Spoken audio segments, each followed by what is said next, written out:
pleasure to present to you Dr. Martin Luther King, Jr.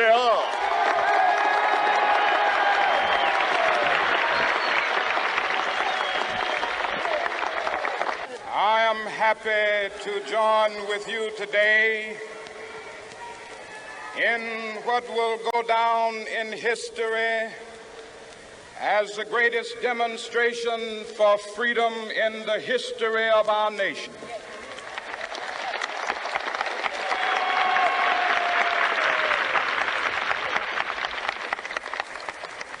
Five score years ago, a great American in whose symbolic shadow we stand today signed the Emancipation Proclamation. This momentous decree came as a great beacon light of hope to millions of Negro slaves who had been seared in the flames of withering injustice. It came as a joyous daybreak to end the long night of their captivity. But 100 years later, the Negro still is not free. 100 years later, the life of the Negro is still sadly crippled by the manacles of segregation and the chains of discrimination. 100 years later, the Negro lives on a lonely island of poverty in the midst of a vast ocean of material prosperity. 100 years later, the Negro is still languished in the corners of American society and finds himself in exile in his own land. And so we've come here today to dramatize a shameful condition. In a sense, we've come to our nation's capital to cash a check. When the architects of our republic wrote the magnificent words of the Constitution and the Declaration of Independence, they were signing a promissory note to which every American was to fall heir. This note was a promise that all men, yes, black men as well as white men, would be guaranteed the unalienable rights of life, liberty, and the pursuit of happiness. It is obvious today that America has defaulted on this promissory note insofar as her citizens of color are concerned. Instead of honoring this sacred obligation, America has given the Negro people a bad check, a check which has come back marked insufficient funds.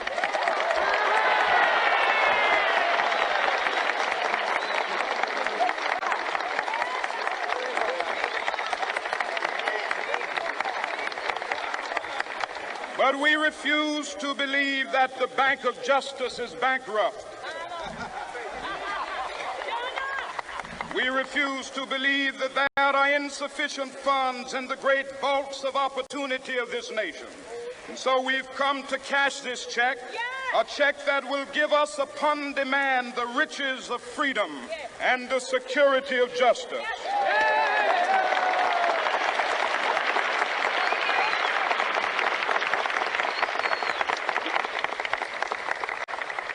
We have also come to this hallowed spot to remind America of the fierce urgency of now. This is no time to engage in the luxury of cooling off or to take the tranquilizing drug of gradualism.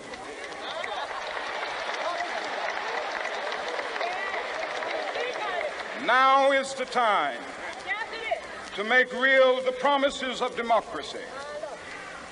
Now is the time to rise from the dark and desolate valley of segregation to the sunlit path of racial justice. Now is the time to lift our nation from the quicksands of racial injustice to the solid rock of brotherhood. Now is the time to make justice a reality for all of God's children. It would be fatal for the nation to overlook the urgency of the moment.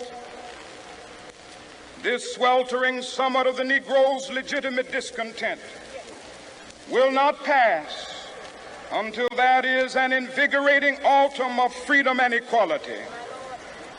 1963 is not an end, but a beginning. And those who hope that the Negro needed to blow off steam and will now be content will have a rude awakening if the nation returns to business as usual.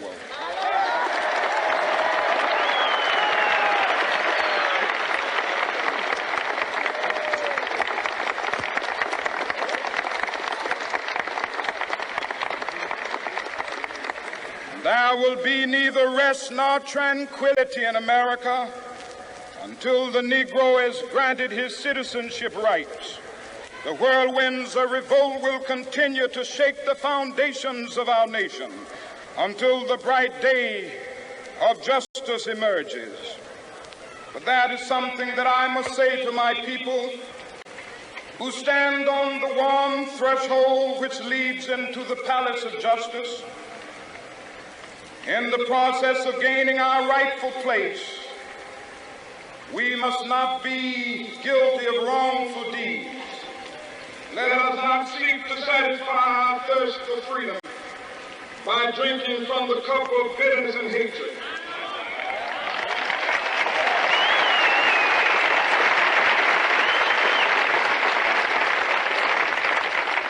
We must forever conduct our struggle on the high plane of dignity and discipline.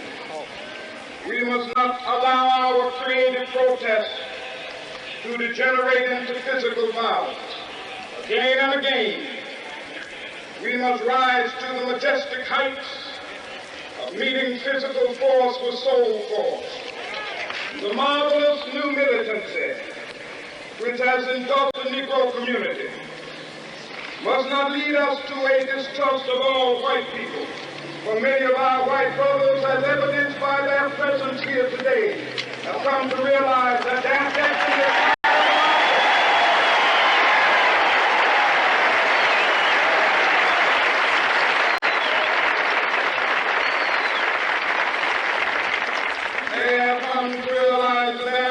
is inextricably bound to our freedom.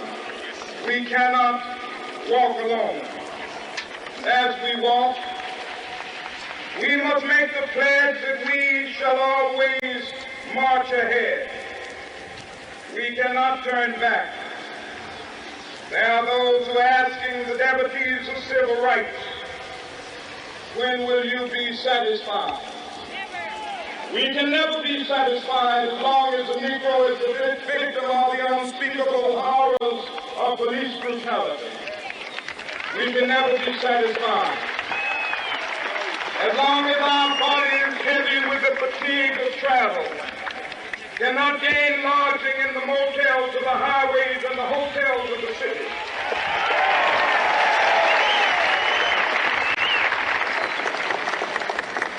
We cannot be satisfied as long as a Negro in Mississippi cannot vote and a Negro in New York believes he has nothing for which to vote.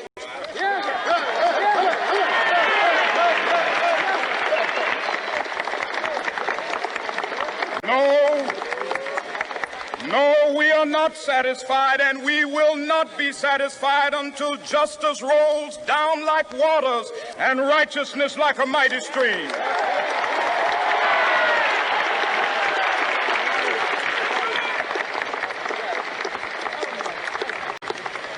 I am not unmindful that some of you have come here out of great trials and tribulations. Some of you have come fresh from narrow jail cells. Some of you have come from areas where your quest for freedom left you battered by the storms of persecution and staggered by the winds of police brutality. You have been the veterans of creative suffering. Continue to work with the faith that unearned suffering is redemptive. Go back to Mississippi. Go back to Alabama, go back to South Carolina, go back to Georgia, go back to Louisiana, go back to the slums and ghettos of our northern cities, knowing that somehow this situation can and will be changed. Let us not wallow in the valley of despair. I say to you today, my friends,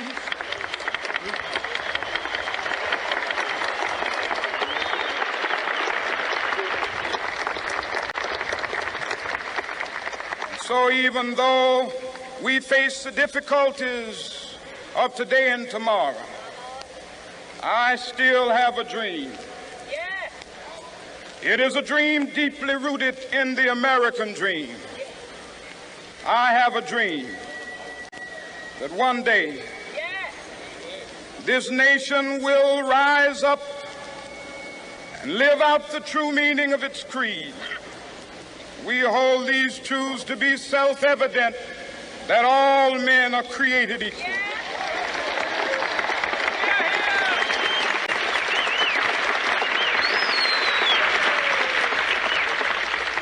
I have a dream that one day on the red hills of Georgia, the sons of former slaves and the sons of former slave owners will be able to sit down together at the table of brotherhood. I have a dream that one day, even the state of Mississippi, a state sweltering with the heat of injustice, sweltering with the heat of oppression, will be transformed into an oasis of freedom and justice. I have a dream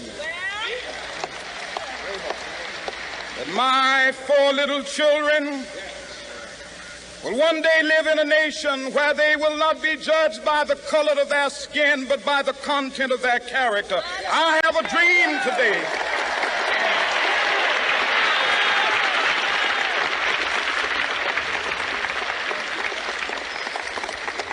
I have a dream that one day down in Alabama, with its vicious racists, with its governor having his lips dripping with the words of interposition and nullification, one day right there in Alabama, little black boys and black girls will be able to join hands with little white boys and white girls as sisters and brothers. I have a dream today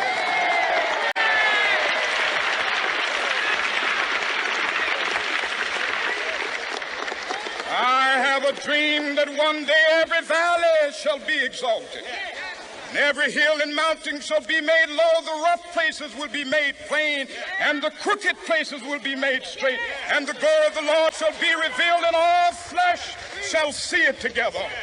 This is our hope. This is a faith that I go back to the South with.